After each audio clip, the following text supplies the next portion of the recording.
¿Qué tal? Muy buenas tardes a todas las personas que nos siguen siempre a través de nuestra red social Facebook. El día de hoy, en Hablando de Justicia, vamos a tocar el tema los testamentos en tiempo de crisis sanitaria, para lo cual contamos con la presencia del doctor Renzo Zuviria Ruiz, juez del tercer juzgado civil del Callao, a quien saludamos desde ya y agradecemos por estar presente en esta oportunidad.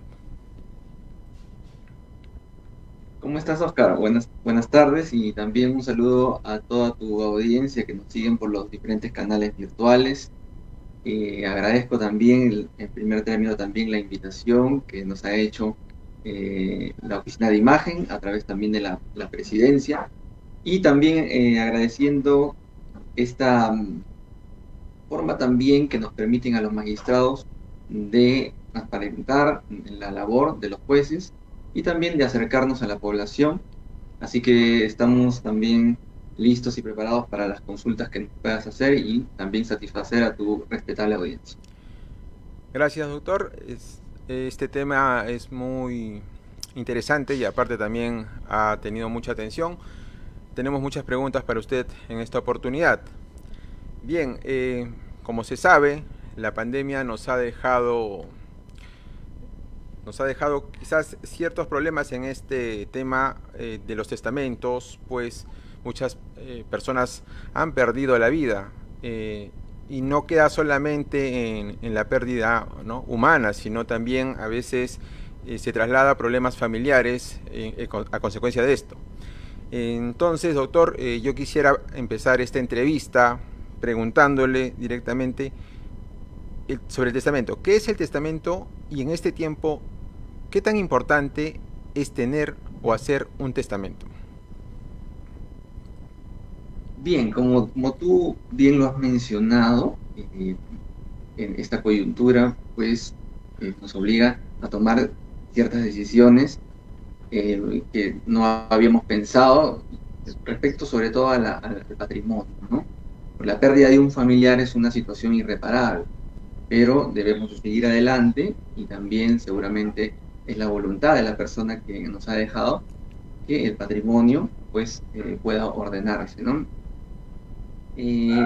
Respecto a la pregunta, el testamento pues es la manifestación propiamente eh, de la persona del testador cuando expresando su última voluntad deja un testamento y en ese testamento pues contiene los bienes y las obligaciones y los derechos que va a transmitir a sus herederos. Es importante, evidentemente, porque a través de un testamento, el testador o el causante, la persona que ha fallecido, puede ordenar sus bienes, asimismo va a proteger a sus herederos y finalmente lo que va a hacer es evitar futuros conflictos que puedan suscitarse cuando obviamente algunos de los herederos, descendientes o ascendientes, consideren que tienen más derechos sobre otros. Y obviamente la finalidad es que eso no ocurra, ¿no? El común denominador en estos tiempos es que no se deje testamento. De eso seguramente vamos a hablar más adelante. Justo la siguiente pregunta que quería hacerle era también que nos explique un poco qué es la herencia y qué tipos de herederos existen. Ya, muy bien. Hay que poner en contexto entonces a la herencia como este concepto que forma parte del derecho de sucesiones, ¿no? El derecho de sucesiones va a regular todas las relaciones jurídicas que existen entre el testador, el causante, eh, y sus herederos, ¿no? Que son las personas que finalmente son los que van a recibir el patrimonio, los bienes, las obligaciones a partir de ahora. Es un cambio de situación jurídica. Eh, si hay una persona que no tenía ningún inmueble, tiene un padre que sí tiene bienes muebles y fallece el día de hoy, el día de mañana, su situación jurídica ha cambiado y ya es propietario, según la ley, de un patrimonio. Y también será propietario o tendrá cargas respecto de obligaciones, ¿no? Y algunos derechos que puedan estar incluidos dentro de un testamento, por ejemplo, ¿no? Bien, en ese caso, la herencia, pues tiene un contenido patrimonial, de todas maneras, pero también, como lo vengo repitiendo, eh, contiene los bienes y los derechos y las obligaciones que los herederos van a tener que afrontar en adelante. La pregunta, entonces, que me estás haciendo es, ¿quiénes son los herederos o qué tipos de herederos existen? Pues el Código Civil, la ley, establece en el artículo 816 diferentes herederos. Existen del primer orden hasta el sexto orden. En este caso vamos a decir herederos forzosos. Los herederos forzosos son los que están regulados en el artículo 816, numeral 1, en donde se señala que son los ascendientes, o perdón, los descendientes, los hijos y los descendientes, luego están los padres y los demás ascendientes, y luego viene la cónyuge, ¿no?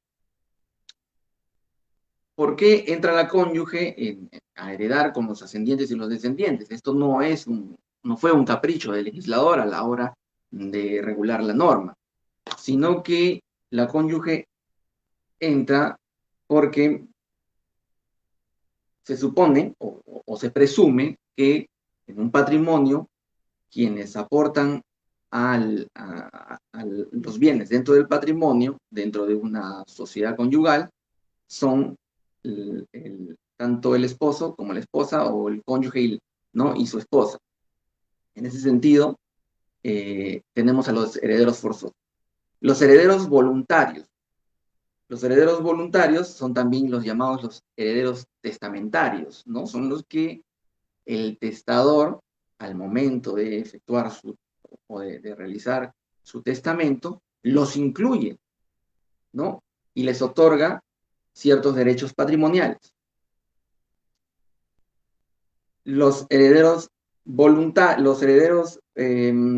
legales son aquellos que no son herederos forzosos, tampoco son herederos testamentarios o voluntarios, y que están, y que pueden ser, en este caso, por ejemplo, los hermanos, los tíos, los sobrinos y los primos, ¿no? Están regulados hasta el 4º grado de consanguinidad en línea colateral, ¿no? Así lo señala la norma. Pero también hay una persona que no necesariamente es un heredero, y es la figura del legatario, ¿no? El legatario que sí está incluido dentro de los bienes que van a ser repartidos, pero respecto de ciertos bienes específicos.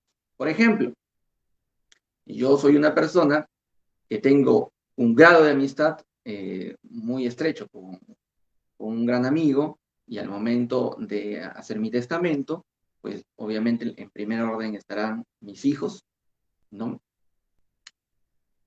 Pero también quiero, porque tengo también un tercio de libre disposición, que eso lo voy a explicar seguramente más adelante, donde yo puedo disponer libremente de ello.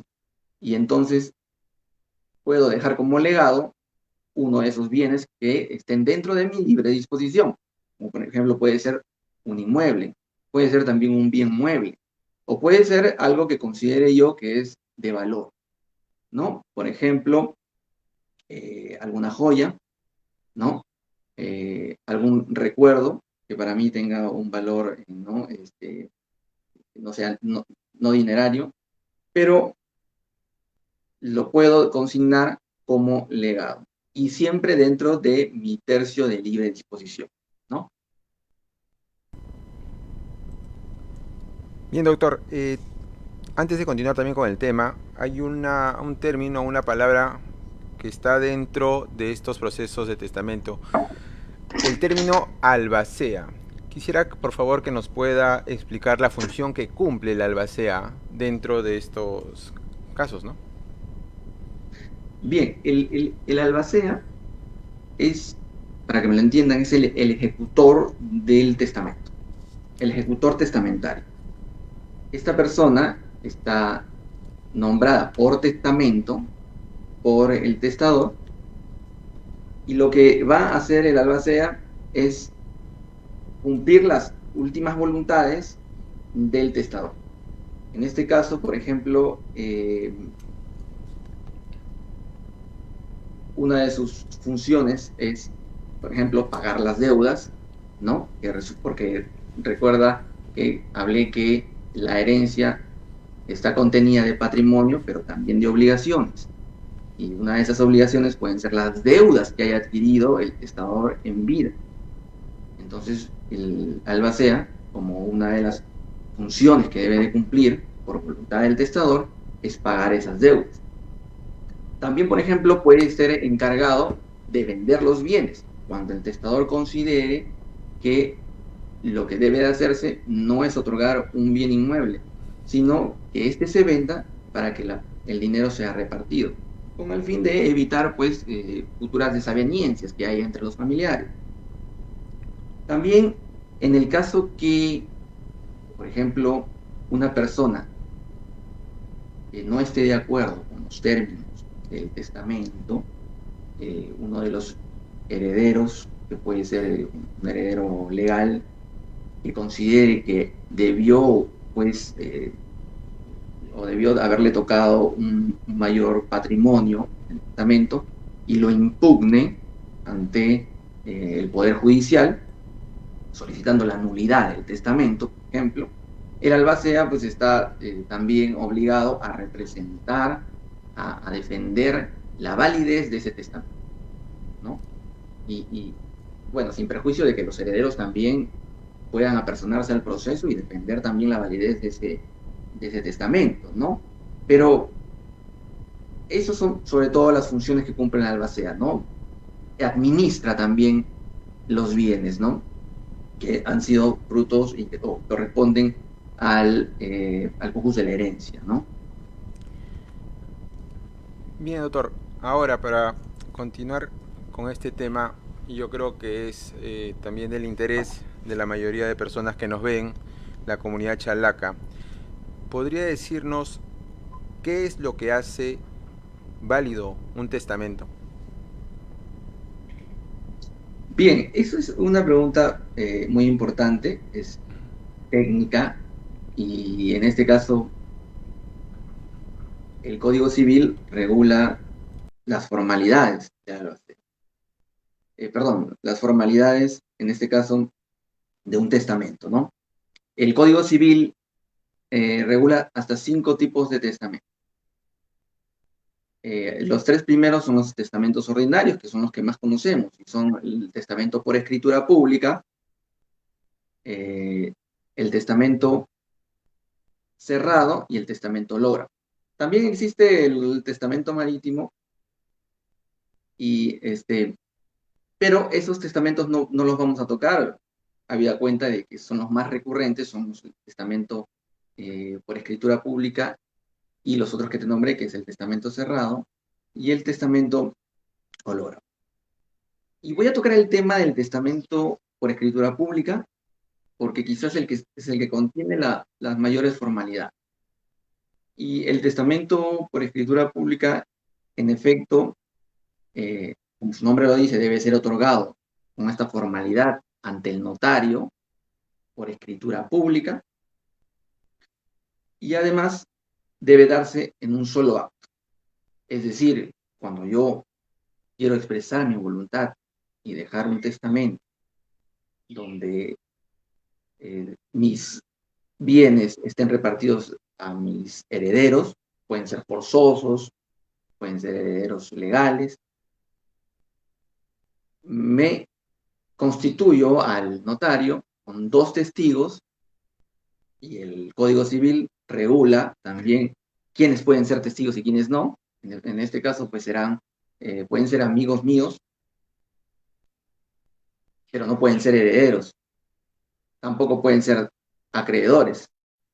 Eso lo regula el Código Civil. Me constituyo entonces al notario con 2 testigos a fin de expresar mi voluntad, el notario verificará que también yo pueda estar libre de todo discernimiento para expresar mi voluntad, y este testamento debe ser escrito a puño y letra por el notario. Yo tengo que expresar mi voluntad y cada punto el notario deberá escribirlo a puño y letra.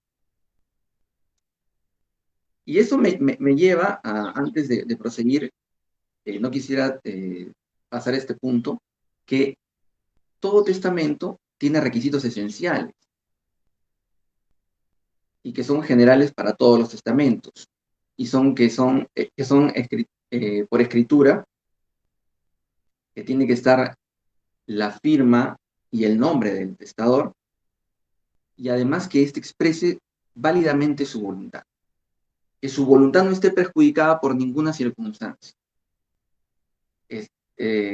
Puedo señalar que el testador no puede estar obligado, no puede constituirse obligado bajo amenaza de otra persona a constituir o a dejar un testamento, ¿no? Entonces, después de esos requisitos esenciales de validez, ya tenemos estos requisitos formales que te estoy comentando en el testamento por escritura pública, donde me constituyo al notario con 2 testigos. El notario debe de escribir a puño y letra mi voluntad. Cada página debe ser firmada por mi persona, por el notario, por los 2 testigos, y finalmente debe ser leído por el notario, debe ser leído por un testigo que yo elija, y yo debo dar la conformidad después de esa lectura de cada punto, de cada extremo de ese testamento. Y finalmente, firmar. El notario dejará un acta y lo elevará al registro correspondiente para señalar que yo he dejado un testamento. Básicamente, esa es la formalidad, y eso constituye a un testamento como un documento válido.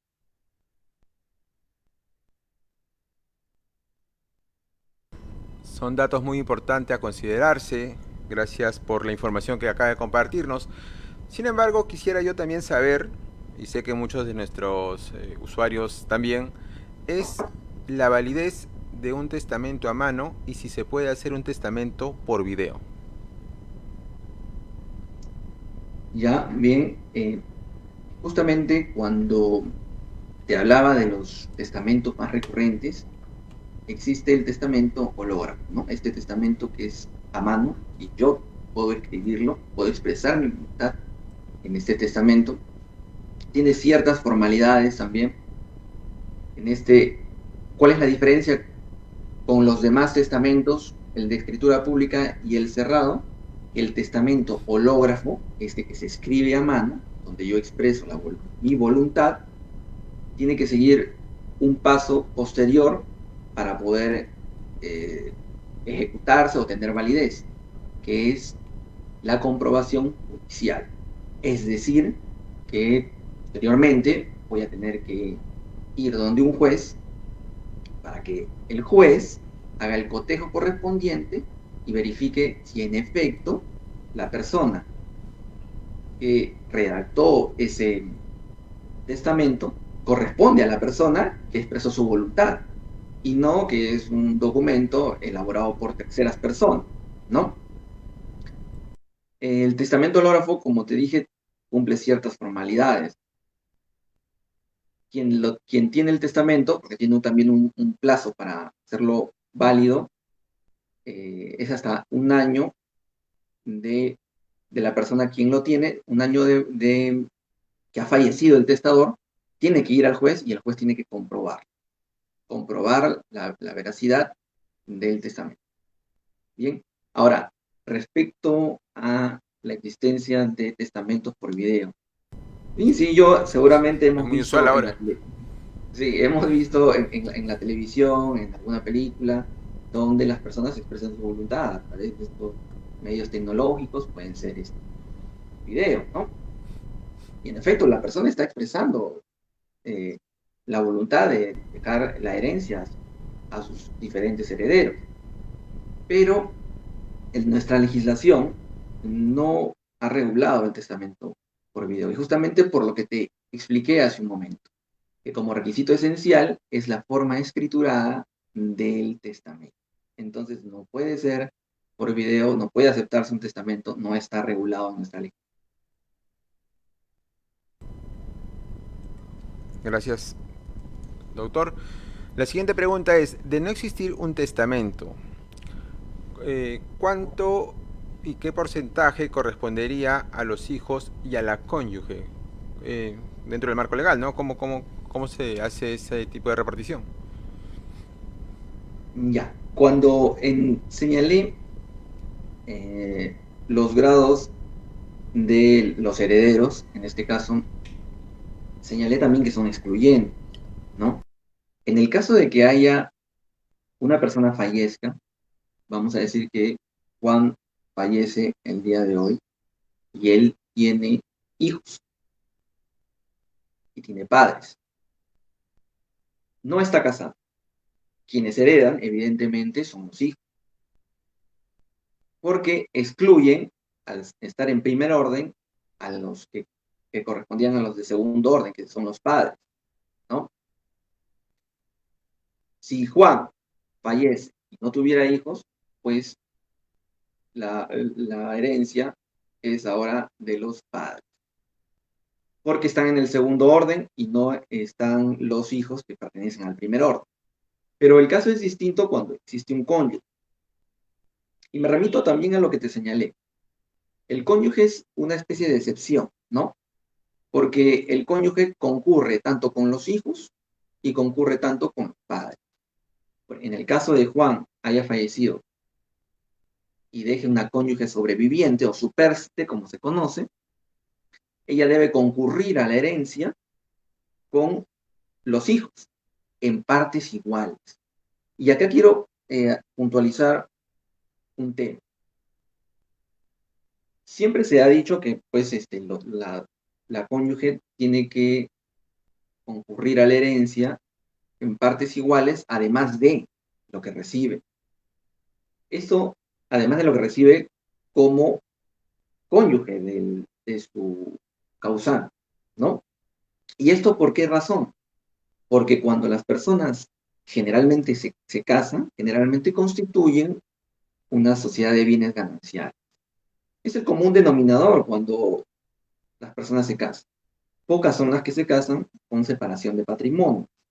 Es decir, que la separación de patrimonios, que todo lo que yo adquiera durante la vigencia del matrimonio le pertenece a cada uno. Eso es una separación de patrimonio. Pero como eso no ocurre en la mayoría de los casos, en la mayoría de los casos ocurre lo contrario, que es que se constituye una sociedad de bienes, una sociedad de gananciales. Lo que ocurre al fenecer la sociedad de gananciales, que fenece en este caso por la muerte del causante, es que se divide lo que le toca a la cónyuge supérstite es el 50%, porque es lo que aportó y lo que presume la ley que le corresponde a la cónyuge supérstite. En este caso, ella le hereda o recibe del causante no el 50% como parte de la herencia, sino es el 50% que le corresponde por ser parte de la sociedad conyugal. Y por eso es que al momento también de heredar conjuntamente con los hijos, recibe una parte, además de los 50%, recibe una parte que también están recibiendo los hijos. Por ejemplo, en este caso de Juan, que fallece y tiene una casa y tiene cuentas bancarias, tiene 2 automóviles, lo que se va a hacer es otorgar el 50% que le corresponde a la cónyuge y además el sobrante se debe dividir entre los hijos que tiene Juan y la cónyuge también en partes iguales. Por eso es que la cónyuge siempre va a recibir más. Pero estoy hablando en un caso de la sociedad conyugal, que es distinto a cuando se hereda, cuando la cónyuge se ha casado con su causante en separación de patrimonios. ahí lo que corresponde simplemente es heredar en partes iguales, ¿no? La casa y el dinero y los automóviles se dividirá todo en partes iguales, ¿no? Y prosiguiendo entonces, te decía que la cónyuge tiene esa excepción, ¿no? De concurrir tanto con los padres y concurrir con los hijos.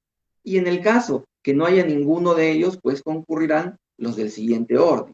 En este caso ya serían los del segundo, tercer y cuarto grado de consanguinidad en línea colateral, son los primos, los sobrinos, los sobrinos, los tíos, y finalmente, al último, los primos, ¿no?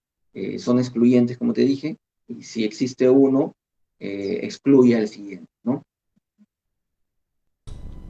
Doctor, ¿y si en una familia se da una herencia y a ellos les parece injusto la forma como se ha repartido esta herencia, ¿existe el derecho a poder solicitar la equidad dentro de una herencia? Claro que sí. En efecto, uno de los principios que regula derechos sucesorios es el principio de igualdad, ¿no? Eh, pero hay que tener en cuenta, por ejemplo, en el caso de los hijos, no puede haber diferencias entre hijos extramatrimoniales y hijos matrimoniales, o sea, aquellos que nacieron dentro del matrimonio y aquellos que nacieron, pues, de una relación extramatrimonial. A partir de eso, la ley regula que cada hijo recibe tan igual como los hijos matrimoniales o extramatrimoniales. Eso es clarísimo, ¿no? Eh, en el caso que Juan, que tiene un matrimonio próspero y tiene dos hijos, fallece y no dejó testamento, cualquiera de los legitimados a solicitar la sucesión intestada o la declaratoria de herederos debe tomar en cuenta que ante la existencia de un hijo extramatrimonial, pues este también entrará a ser parte de las personas que van a heredar conjuntamente con ellos en partes iguales. Y eso está eh, totalmente regulado en la norma, ¿no? El principio de igualdad.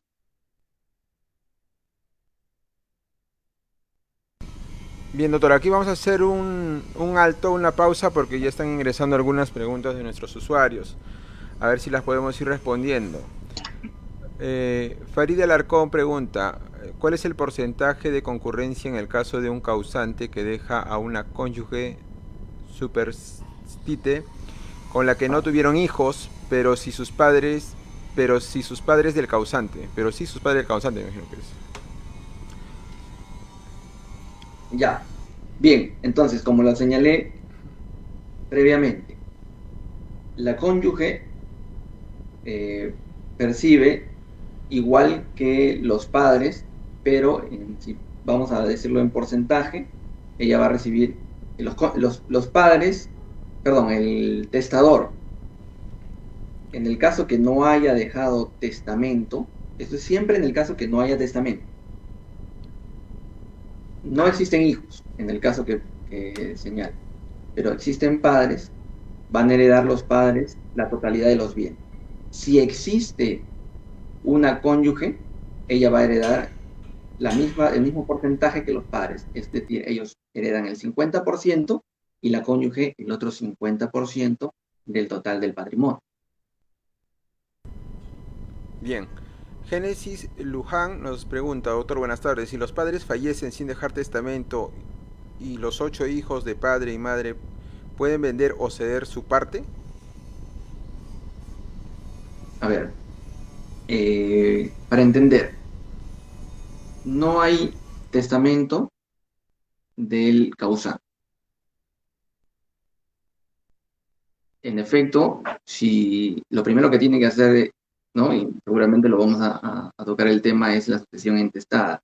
En esa sucesión intestada se deben incluir todos los bienes, ¿no? Los bienes que deja el causante. Los hijos, que son los legitimados a heredar en primer orden, son herederos forzosos, tranquilamente pueden disponer del bien. pueden disponer del bien y repartirlo. Si es un bien que no puede, que es indiviso, que no puede dividirse físicamente, pues con mayor razón deberán venderlo y hacerse de las gananciales, de las ganancias ocurridas después de la venta.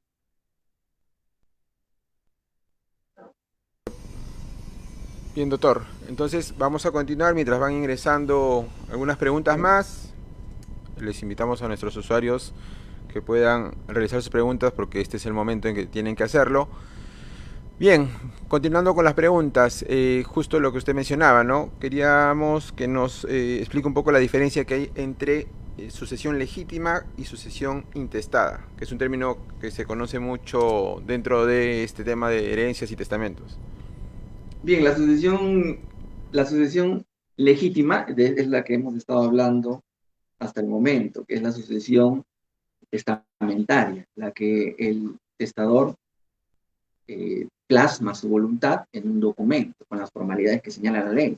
La sucesión intestada, y es lo que ocurre cotidianamente, ¿no? Es cuando no existe una voluntad expresada en un testamento. Y en este caso, los hijos pues son los legitimados a ser declarados los herederos y también los titulares ahora del patrimonio. En ese punto, doctor, ¿cuáles son los pasos a seguir para poder realizar o solicitar una sucesión intestada?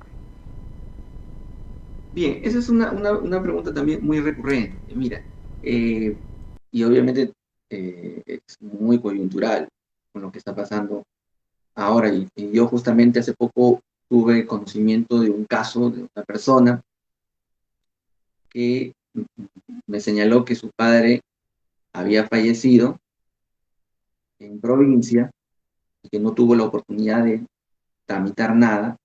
A él solamente le llegaron los restos, ¿no? Pasó por un crematorio, ¿no? Y lo último que recibió, pues, él fue los restos de su padre en una caja.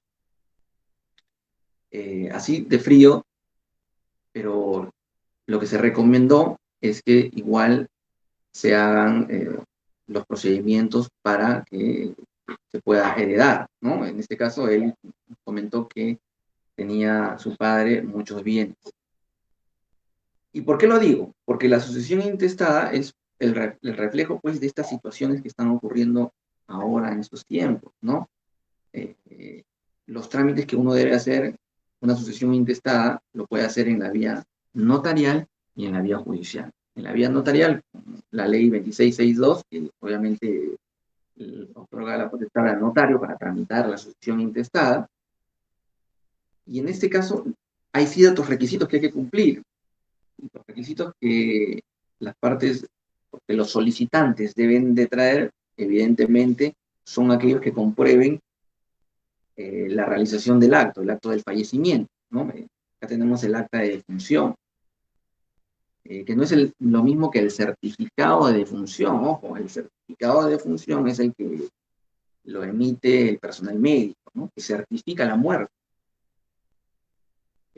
Pero el acta de defunción es ya el acto posterior, el que te emite la oficina de la RENIEC, la oficina registral, en el caso de las provincias, ¿no? Donde no existe, pues, oficinas de RENIEC,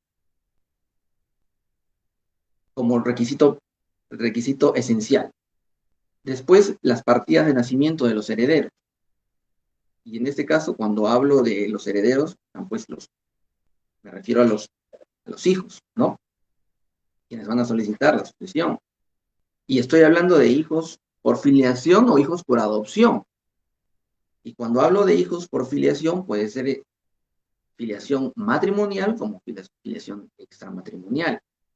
Ya habíamos hablado un poco sobre la filiación extramatrimonial y la filiación matrimonial es el reconocimiento de un hijo, y la filiación extramatrimonial a través de una sentencia declarativa que te digan él, él es hijo de Juan, ¿no? Este menor es hijo de Juan. ¿Y por qué? Porque se ha comprobado con una prueba de ADN, vamos a decir, ¿no?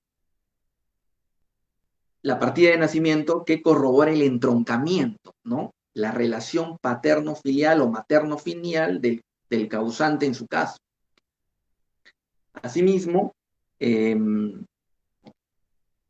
también el certificado negativo de la sucesión intestada y certificado negativo de testamento. ¿Qué cosas son esos documentos? Estos documentos son expedidos por el registro público.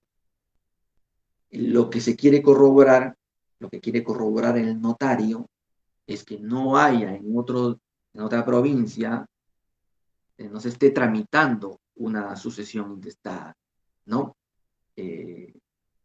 O que tampoco se esté tramitando esta sucesión intestada, pero haya ya un testamento, ¿no? Entonces, por eso es que se solicita el certificado negativo de ambos documentos, de ambas situaciones, mejor dicho. También un listado de los bienes, ¿sí? Seguramente pueden ser bienes muebles como inmuebles. Algunos también, bueno, también la firma de un abogado, porque esta solicitud se tiene que hacer con un abogado. Y el trámite que se va a seguir en la notaría es lo primero que va a hacer el notario, es la publicación de esta solicitud para que otros interesados puedan venir y recurrir y señalar y decir, yo también soy heredero, ¿no? Yo también tengo que entrar en la masa hereditaria como heredero y también debo de beneficiarme con los bienes que está dejando mi causante padre, ¿no? Hay un trámite que se sigue y en todo caso, si hay oposición, o mejor dicho, alguien no está de acuerdo con esta solicitud, porque es una solicitud no contenciosa en la vía notarial, pues entonces ahí el notario enviará todo al juez. Y es el juez el que decidirá quiénes entran y quiénes son los declarados como herederos o no en un proceso de sucesión intestada, ¿no?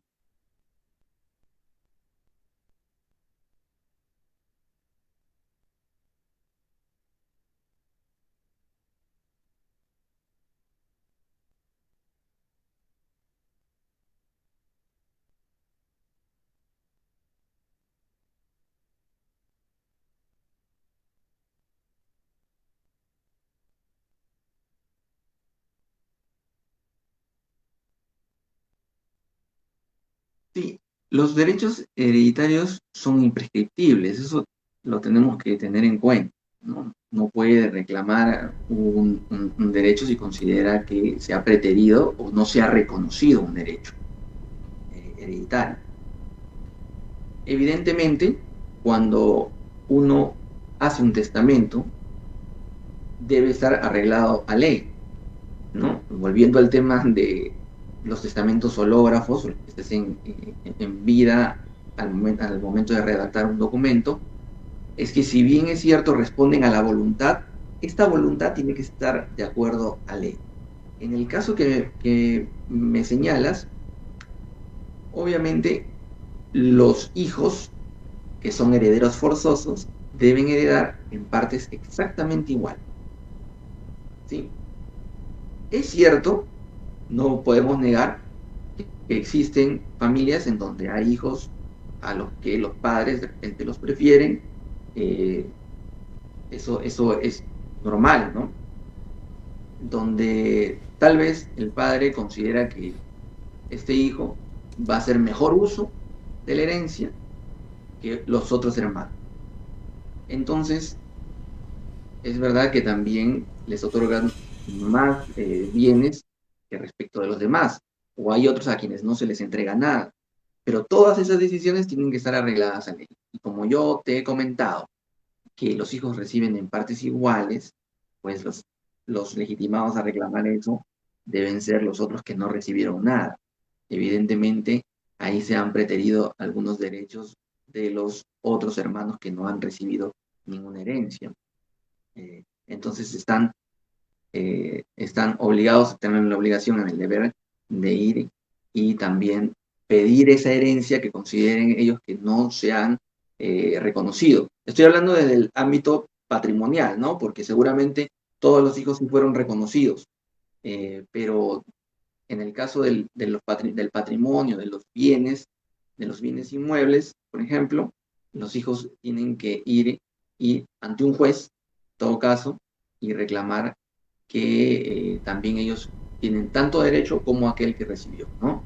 Y hay un tema ahí que seguramente lo tocaremos, que es la legítima, que por qué es que el padre a veces otorga más de los derechos que le corresponde a cada hijo y por qué le otorga siempre desde su tercio de libre disposición, ¿no? Muy bien, Jessica Villanueva, esa es la respuesta del doctor Subiria Ruiz. Doctor, antes de continuar con nuestra conversación y también antes que nos gane el tiempo, una última pregunta muy cortita. Víctor Chávez, ¿es legal que un heredero ceda sus derechos a su cónyuge? Bueno, es una pregunta no ambigua, pero cuando uno, me quiero entender lo que son derechos patrimoniales, ya. ¿Es legal que ceda los derechos? Sí. Y el anticipo de legítima, por ejemplo, es un acto de donación, es un acto de liberalidad, es un acto unilateral, que, por ejemplo, me permite a mí donar o transferir mis derechos a un heredero forzoso. Uno de esos herederos forzosos es mi cónyuge. Entonces, es totalmente legal que yo ceda los derechos que me corresponden, ¿no? Que están dentro de mi tercio de libre disposición a mi cónyuge. Esto como heredero forzoso. Por ejemplo, en el caso de que yo tenga dos inmuebles, y evidentemente son parte de la sociedad, de la masa hereditaria, pero también de la sociedad conyugal, ¿no? De la comunidad de bienes. En este caso, yo soy titular seguramente del 50%. ¿Puedo ceder en anticipo, por ejemplo, a mi cónyuge? La respuesta es afirmativa. Claro que sí. Y tendré que cumplir las formalidades que dice la ley por escritura pública y en el caso de que señalar de que este está afectando mi tercio de libre disposición, es mi acto de liberalidad y yo sí puedo transferirle a mi cónyuge. Perfecto, doctor. Una pregunta que para nosotros es muy importante. ¿Cuántos casos de estos se presentan en el Callao? ¿Puede darnos un porcentaje del año 2020 y lo que va del 2021? Mira, como magistrado en el Callao no puedo darte ahorita un porcentaje exacto. Si quisiera aproximarme a los casos que se conocen en el juzgado respecto de la petición de herencia, de sucesiones intestadas, te diría que bordean un 30%, y eso es bastante. Eso es Claro. bastante porque nosotros conocemos otros temas patrimoniales, eh, pero generalmente lo que se ve son estos dos temas, las sucesiones intestadas y también la petición y exclusión de herencia, ¿no? Ahí el juez está decidiendo quiénes corresponde la herencia cuando no hay testamento, y lo que va a decidir el juez es, le corresponde a tal hijo, a la cónyuge y a este otro heredero los bienes. Esa es la decisión que va a tomar el juez. Pero el juez no va a hacer ninguna división, no va a hacer ninguna participación. Eso lo harán los herederos en el proceso correspondiente, que también, por cierto, lo conocemos como división y partición de bienes entre copropietarios, porque ahora los herederos son copropietarios, y también hay un gran porcentaje de estos procesos en el Callao. ¿Un 30% en el 2020, 2021, en lo que va el 2021? Claro, incluyendo ambos, porque nosotros hemos sentenciado hasta la fecha por lo menos unos 30 expedientes respecto de estos temas. Entendido, doctor. Bien, continuando con nuestras preguntas. Doctor, ¿qué sucede cuando una pareja se casa bajo el régimen de bienes mancomunados y una muere sin testamento? ¿Quién hereda? Ya, como te dije, los bienes mancomunados, pues es lo que conocemos como sociedad de bienes gananciales, ¿no? Eh, Aquí lo que corresponde es que cuando muere uno de los cónyuges, la sociedad de gananciales debe liquidarse, le corresponde ese 50% que por derecho tiene el cónyuge supérstite o el cónyuge sobreviviente, ¿no? Y además va a heredar en partes iguales respecto de los hijos, si existiesen hijos, ¿no? Eh, ya me había adelantado un poco a esta pregunta, ¿no? Al momento de desarrollar cuando un cónyuge supérsite en una sociedad de bienes gananciales, como la que me estás consultando, va a heredar, ¿no? Y en este caso, aparte del 50% que le corresponde, pues recibe en partes iguales con los demás hijos, concurre con los demás hijos en partes iguales. Bien, ya para ir terminando, tenemos dos últimas consultas. Si nuestros usuarios tienen algunas preguntas más, es el momento que las hagan. Doctor, de acuerdo con el tema, ¿la adopción otorga derechos hereditarios? Sí, claro que sí. Eh, en el trámite de adopción, cualquiera que sea su forma, puede ser la adopción notarial, la adopción por excepción, ¿no? O la adopción bajo el Sistema Nacional de Adopciones, cualquiera que sea su forma en que se tramite, el resultado va a ser el mismo. Es que ahora va a existir una relación, eh, una relación paterno-filial entre el adoptante y el adoptado. Y por tanto, tiene los mismos derechos que cualquiera de los hijos. Por tanto, el adoptante va a recibir en partes iguales al momento de recibir la herencia. Tiene que y no puede ser preterido en ninguno de sus derechos, ¿no? Es un hijo como cualquier otro que haya nacido dentro del matrimonio o fuera del matrimonio. Y si los padres fallecen sin dejar testamento, ¿hay algún límite de tiempo para poner en conocimiento al juez y realizarse el trámite? Ya, bueno, te había adelantado que el trámite de los derechos hereditarios bueno, es imprescriptible, ¿no? No hay ningún trámite. Y yo lo que tengo que hacer es apersonarme al notario, en el caso que lo quiera hacer una sucesión intestada vía notarial o en la vía judicial. Acá la diferencia es el tiempo, más que todo, ¿no? Obviamente que en el notario resulta más oneroso ir a recurrir a un notario, presentar toda la documentación, mientras que en la vía judicial, con la misma documentación, pero tal vez, pues, esto me tome un año, de 6 meses a un año.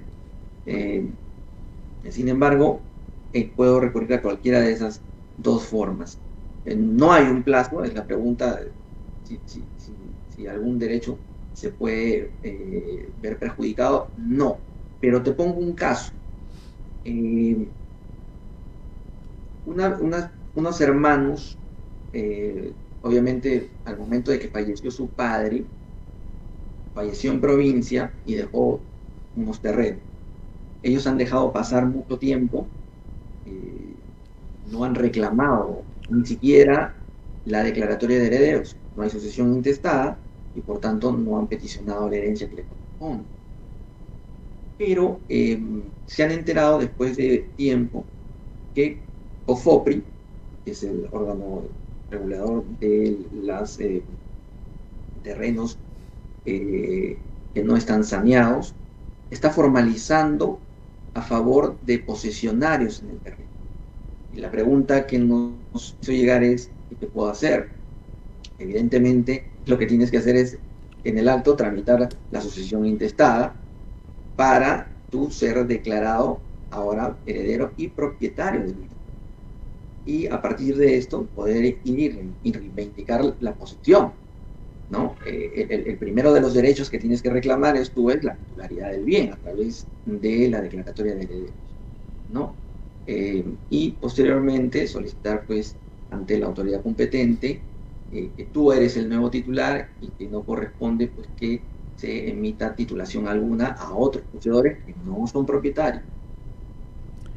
Algo que está ocurriendo mucho también en esta época de pandemia. Las personas van falleciendo y tienen ahorros en los bancos.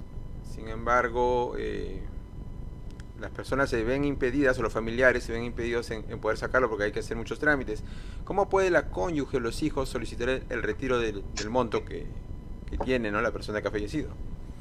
Sí, esta pregunta también tiene que ver con la anterior, ¿no? Si una persona en el supuesto, un testador que fallece, o perdón, una causante que fallece sin dejar testamento, pero ha dejado propiedades, ha dejado también cuentas bancarias, ¿no?, con ahorros. Lo que tienen que hacer los familiares es primero tramitar la sucesión intestada y luego apersonarse al banco para solicitar el cobro de esos ahorros, ¿no? Mira que es importante señalar eso porque cuando uno, pues, fallece un causante, no solo transmite los bienes patrimoniales, también hay cargas y también hay deudas.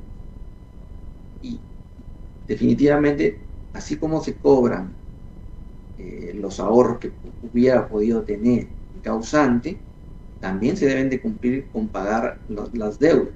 Y las deudas van a responder, o el patrimonio va a responder respecto de esas deudas hasta donde llegue el patrimonio. Ojo que lo aclaro porque cuando uno recibe la herencia no es que se vuelve un deudor, sino que recibe el bien y además las obligaciones, las deudas que deben de ser cubridas con este patrimonio. Yo me vuelvo ahora no un deudor, me vuelvo un administrador, porque voy a administrar este patrimonio para cubrir las deudas, ¿no? Es lo que corresponde a hacer a los herederos cuando existen obligaciones. Entonces, es decir, si se deja deudas, todos los bienes que tiene la persona que ha fallecido pasa a ser vendidos hasta pagarse la deuda, dejar todo correctamente limpio, y después lo que pueda quedar se reparte ya la herencia equitativamente. Así es, Oscar. Ciertamente, en principio, el remanente que queda después de pagar las deudas es el que las partes van a disponer y dividirse entre los herederos, ¿no? Ya sea forzosos, herederos voluntarios. ¿Mm? Bien, doctor, ¿y se puede hacer la sucesión intestada de ambas personas al mismo tiempo, si es que fallecen, obviamente? Ya, es muy buena esa pregunta. Yo diría que no, porque para empezar, recuerda que cada persona tiene pues una historia o puede tener una historia. Y en el caso, por ejemplo, te pongo un caso para que me lo entiendan. Juan y María tienen una relación, vamos a decir, convivencial. No están casados. Tienen una unión convivencial y tuvieron 2 hijos. Bien, cada uno fallece, vamos a ponerlo en el caso extremo, fallecen pues por esta enfermedad, ¿no?, que nos ha castigado tanto, el COVID-19, y fallecen un lunes, fallece Juan y María fallece al día siguiente, martes. Claro, los hijos dirán, bueno, vamos a hacer el trámite de sucesión intestada al mismo tiempo, dado que ellos han fallecido, pues en un corto tiempo, ¿no? Sin embargo, eso no está permitido, porque además Juan puede tener, aunque no te parezca algo raro, puede tener otros herederos. Así como María también puede tener otros herederos que no han sido pues declarados, o que los hijos que ahora quieren tramitar la sucesión de los padres no conocen. Entonces, para evitar afectar los derechos de esas personas, no se hace en un solo acto. Debe hacerse primero, de la persona que primero murió, la declaratoria de la sucesión intestada. Entonces va a incluir a la madre, porque ella es, hasta antes de morir, era la heredera del causante, y después, posteriormente, ya se harán en la sucesión intestada de la cónyuge supérstite, la que falleció después, ¿no? Esto para seguir con el trámite de publicitar la muerte de una persona, para que los herederos que se consideren pues con derechos, a las personas interesadas puedan apersonarse y puedan también reclamar los derechos, ¿no? Y doctor, ya para concluir con esta entrevista, vamos a responder dos preguntas, dos últimas preguntas. Estrella Malca, a ver, en el caso que sean 9 hermanos y uno de ellos es una persona con síndrome de Down, ¿cómo sería con la parte que le corresponde al mismo heredero como heredero forzoso? ¿Qué se podría hacer en este caso? Ya. Hay que dejar en claro que el hermano no es un heredero forzoso, ¿sí? Eh, pero en el caso que me estás hablando de una persona que obviamente no tiene discernimiento, es un incapaz.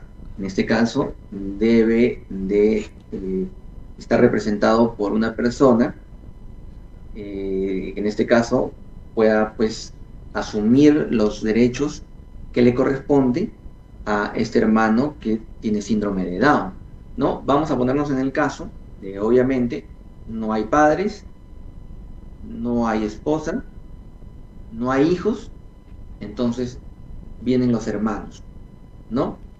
En el cuarto orden, ¿no? Están los hermanos. Entonces ellos van a heredar. Hereda en partes iguales del 100%, el 50%, el primer hermano y el segundo que tenía síndrome de Down va a estar representado por, al tener condición de incapaz, por un curador, en este caso, ¿no? Y este asumirá, pues, las obligaciones, los derechos que le corresponden a la persona incapaz, ¿no? Jenny Sea Valdivia, la última consulta que nos hacen, pregunta, si el padre falleció recientemente sin dejar testamento a los hijos están realizando una sucesión intestada, pero la madre no quiere dejarles la herencia, posee 2 inmuebles, ya que sus hijos se comportaron muy mal en vida del padre. A la fecha solo ha pasado un mes del fallecimiento y ya piden la herencia a la madre. ¿Qué acciones puede realizar la madre? Ya, en este caso son los hijos los que están tramitando la sucesión intestada. Exacto. Ya, este caso también es muy recurrente, ¿no? Y no solamente se da entre madres, entre la madre y los hijos, sino entre los propios hermanos, ¿no? Hay algunos que consideran que les corresponde más derechos que otros. Es verdad, hay algunos que han vivido toda la vida con sus padres, han cuidado, mientras que otros se han comportado un poco más independientes, ¿no? Y ciertamente consideran que les corresponde más derecho. Pero la ley no establece, no regula este tipo de circunstancias, ¿no? Los hermanos van a recibir por igual, ¿no? Salvo que en un testamento el padre reconozca esa actitud que ha tenido uno de los hijos, de cuidado, de fidelidad, de lealtad, de amor hacia un padre, y de su tercio de libre disposición, siempre le otorga un poco más a este hijo. Eso sí se puede hacer. Pero en el caso que tú me señalas, en el ejemplo, habría que saber el contexto de por qué los hijos, la madre no quiere que los hijos tramiten de una vez la sucesión intestada, es un derecho que les corresponde, ¿no? Ellos van a recibir, tal cual como te dije, en partes iguales con la madre. Salvo que en el caso que sea una sociedad conyugal, que se liquide, entonces ahí el porcentaje va a ser mayor para la madre, ¿no? Pero, ¿qué puede hacer la madre? En realidad, no mucho, porque es un derecho que le corresponde a los hijos tramitar la sucesión intestada. Y en todo caso, si lo van a hacer notarial y hay una oposición alegando eso que señala la madre, pues entonces se irá a la vía judicial y el juez decidirá que a quién le corresponde la herencia, aunque también pues eso de ley no va a prosperar, porque los hijos tienen todo el derecho de reclamar como herederos forzosos. Muchas gracias, doctor. Recomendaciones finales a la comunidad chalaca. Bien, después de lo que hemos hablado, yo considero que las recomendaciones principales son, en principio, formalizar las ventas, ¿no? Yo he visto, hay algo que de repente no hemos tocado en este temita, he visto muchos temas en donde no hay, los bienes se han quedado en simples minutas o documentos privados, ¿no? Y al momento de hacer la sucesión intestada hay que hacer un paso previo antes de llegar a registros con ese bien inmueble. Ojo, entonces hay que tratar de formalizar la compraventa para que pase por escritura pública y llegue a registros públicos para poder entonces a la hora de hacer la sucesión intestada, lo único que se haga es inscribir la declaratoria de herederos en la partida registral donde está inscrito el inmueble, ¿no? Eso sería una primera recomendación. Y una segunda recomendación es que se haga testamento. En el Perú hay una cultura de no hacer testamento, ¿no? Yo considero que es importante porque, como lo he señalado, eso va a permitir que se ordene el patrimonio y también se eviten este tipo de conflictos, ¿no? Siempre que se respete, pues, la voluntad de los padres, ¿no? Yo creo que eso también debe estar de por sí en los hijos. El comportamiento debe ser respetar la voluntad de los padres, ¿no? Esas serían las recomendaciones, ¿no?